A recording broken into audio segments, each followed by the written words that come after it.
Thanks so much for joining us. We're going to talk about a really important topic, and that's bullying, and my guests are Jill Nessie and Chris Zullo, producer of a play called Stand Up and Speak Out, and you are the director. This has been a long time in the making, so for folks who have not heard about this play, Jill, why was it written, and what do you hope it stands to do for kids in this country? It was written because too many kids are not included in things. Too many kids don't feel loved.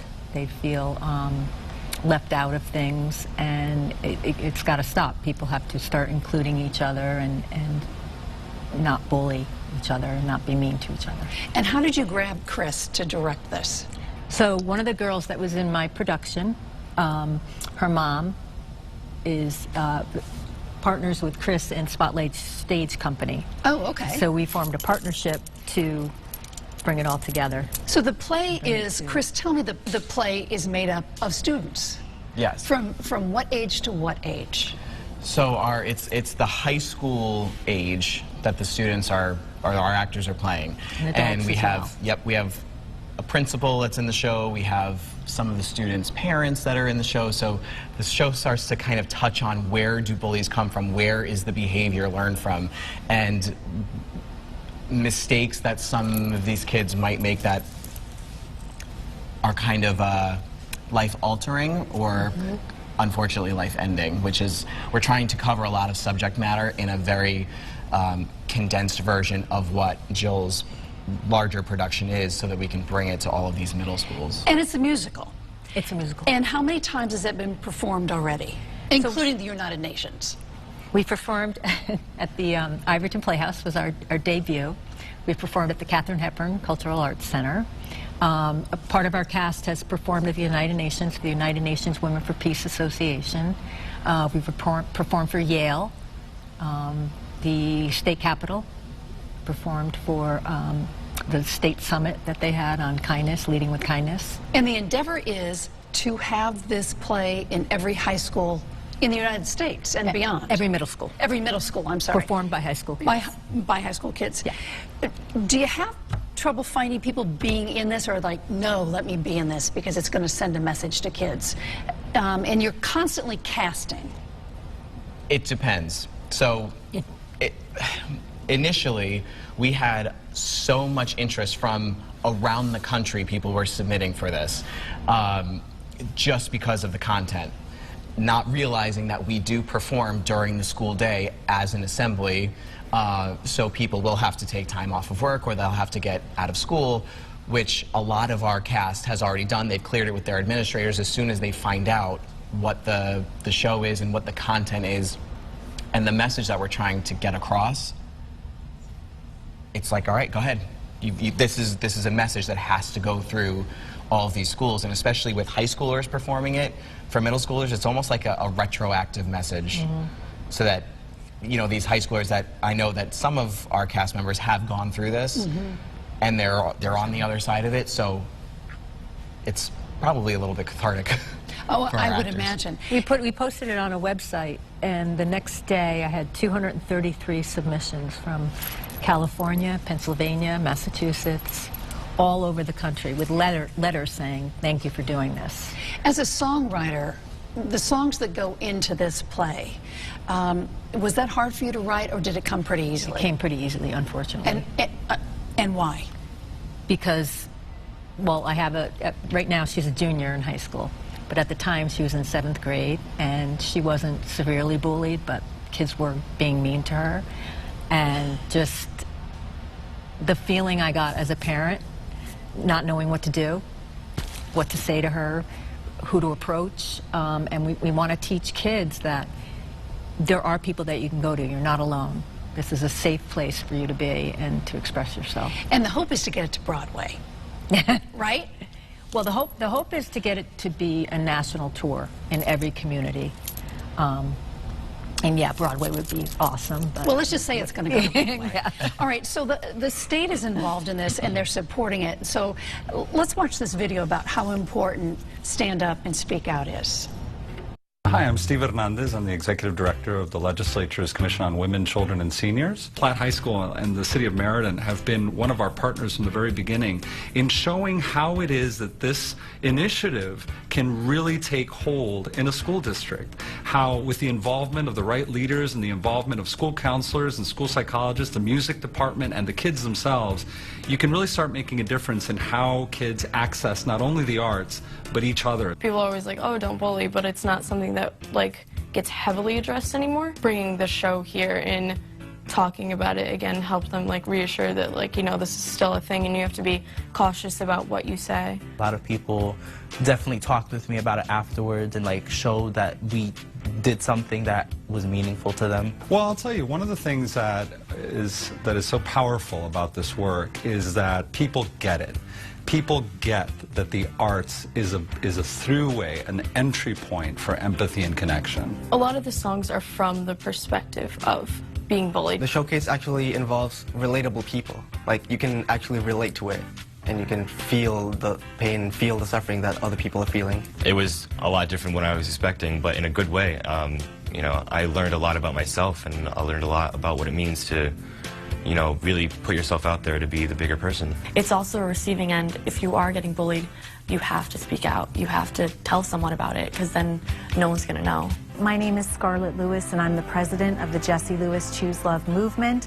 I founded this organization following the murder of my 6-year-old son, Jesse Lewis, at Sandy Hook Elementary School, alongside 19 of his classmates and 6 educators in one of the worst mass murders in U.S. history. A lot of the issues that we see in our society today are from lack of connection and isolation, lack of resilience, and lack of the ability really to express ourselves. Stand Up and Speak Out is a wonderful platform that helps children to literally be able to do that, to stand up and speak out and to connect with one another and to really voice their truths. For me, it was a bother thing. I didn't want to bother people with problems. I don't want to talk about how I might not be going through the best thing in my life right now.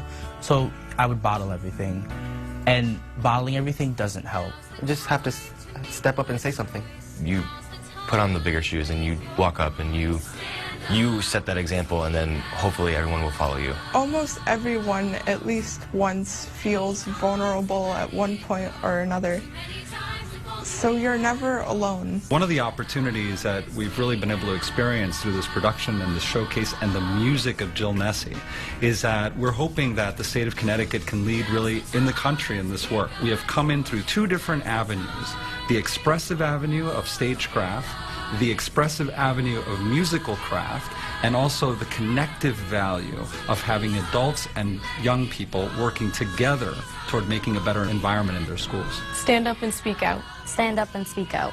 Stand up and speak out. Stand up and speak out. Stand up and speak out. Stand up and speak out. Stand up and speak out. Stand up and speak out, rocks. Stand up and speak out. Stand up and speak out. Remember that title. Remember that title. Now, middle school is hard enough anyway. We all remember, do we fit in? And now when you're being bullied in middle school, it makes you feel even worse. So what have you heard from kids about what Stand Up and Speak Out is doing for them? Well, it seems like we have a couple of middle schoolers in our show, and just through rehearsals, one of our cast members, I said, you know what, with the content, just keep an eye on it for us. I said, I want you to be our middle school ambassador, and if things get too intense and we have to kind of scale back because we don't want to drop this bomb on these kids and sing song and walk away, we want to make sure that this fully realized and fully packaged program is something tangible. It leaves them with a message, it leaves them with hope. So those are the things that we're getting, is that people are leaving and they are hopeful and they feel that confidence to stand up, and they do feel like they can speak to somebody, and there's a lot of that missing. There's that bridge that we're hoping to gap, is that these kids don't think that there is somebody, or they're tattling, or they're embarrassed, and we're trying to wipe that away, that it is okay and there is help, and that the most drastic decision is not the one that you have to make. We're trying to keep these kids and the parents involved and keep an open dialogue, keep open communication. That's where the breakdown is and kudos to everybody that's doing something about it. We're just kind of coming at it from a different way. And if we can put it in front of them and hold a mirror up to whether it's the bully or whether it's the one that's being bullied, there's a mirror, and you can correct the problem now. Don't wait. You are not alone. That is so important that they know they're not alone. Jill, why did you pick Chris to direct this? Because of what he's so passionate. He's so genuine. The kids love him, and he really knows his stuff. Is there something in your past that you can relate to? Oh, absolutely. My middle school and high school years, I was a short, skinny theater kid. I'm gay, and that all really, I mean, that's an insurmountable feat to take overcome. on as a 12-year-old. Absolutely. And but I channeled it into what I wanted to do later in life. Mm-hmm. I never lost track of all of that. I wanted to go to school. I wanted to major in theater. I wanted to graduate. I went to New York. I did some film and television. My goal was to do Broadway, but then something was kind of calling me back to Connecticut. So I came back to Connecticut. I trained. I worked with a bunch of different theater companies and dance companies, and now I own my own.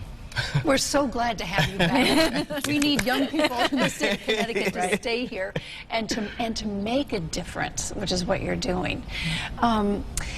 What's the one thing that you need as you continue to try to get this across the country, Jill?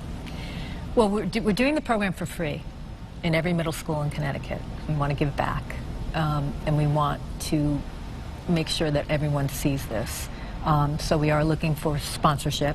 For funding, sponsorship from companies who would like to align themselves with something like this. Have you gone to the governor? No. Go to the governor. Okay. Do you know him? Ned Lamont, I said that should come to you. You should, because every single school is experiencing this. Every single family has experienced this. Absolutely. You know, one way or another. That somebody makes you feel small. And at the age group that you're dealing with, that is so tough. You can see it. You know, I have a grandchild who's 2 years old, and the innocence of a child, they just go and they play. Yeah. Then they go to school and somebody says something to them that they start to feel things. Right. And nobody has a right to do that. No. And it's cyclical. It keeps happening over and over again. So kudos to you guys. I hope you get the funding. I hope it goes to Broadway. I hope it's, you know, in every middle school in the country, because it needs to be. Chris, keep going. Thank Jill, you too. Thank you, Ann. And thank you so much for being here. Thank you. Thank you. Thank you so much.